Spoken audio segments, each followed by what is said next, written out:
For over a decade, I've spent my life in the darkest era of what we call addiction, and the mentality it brought with it always welcomed me in willingly with open arms as I gave it permission to. For so long, I had waited for change. I had felt I had become just a stoic statue fit for pretty much nothing, wondering, like, am I a man or machine, a slave to substance or a slave to routine? But I think I'm finally out of that mindset, which took, 10 years.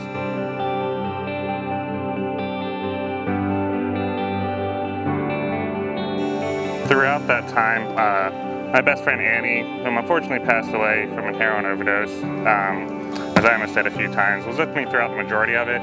The last time I went over to visit her back home, she had a framed set of words on her wall that I wandered over to and ended up reading. She expressed what it meant to her. The words and her feeling of it resonated strongly with me. They applied a lot to the sense of being in that dark aspect of life while still trying to hold on to whatever shred of humanity or being and self we have left in those moments.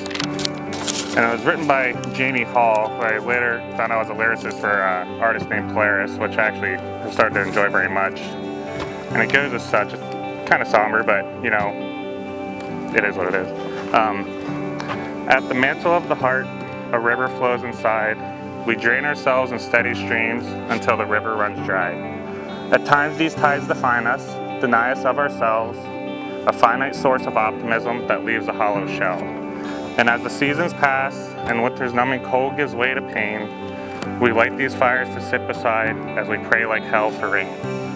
But when the night grows cold and when the fire fades, at the hour before the dawn, the last embers burn till day, that's what I hang my hope upon, and you can't take that away from me. And I held on to those words for quite some time.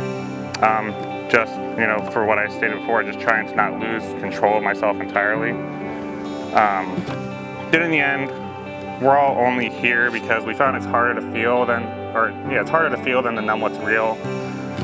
But I think in the end, we all know that state of mind is just a waste of time, merely turning us inside out. A dangerous disposition, reflected in the light and refracted in the sound that became our lives, for sure.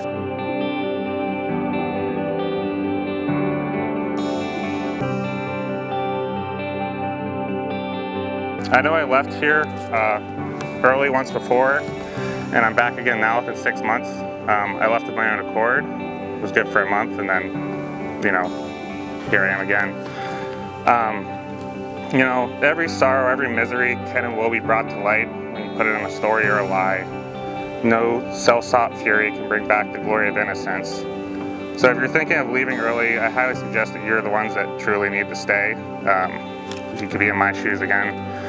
In the end, you get what you give, you reap what you sow. This place is different than most places you find, and you would be best to be grateful for that chance. No one and no place is perfect, as we all know. Either way, it's up to you to decide how you want to live, where you want to go, and if in your life you'd like to feel ascension and change. And you never know, this could be the last time it turns up in the reveries of your mind. Thank you.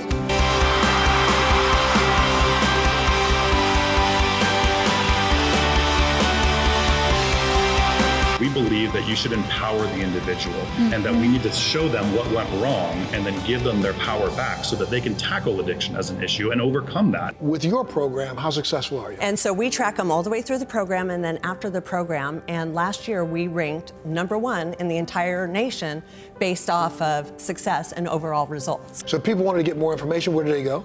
ElevateRehab.org.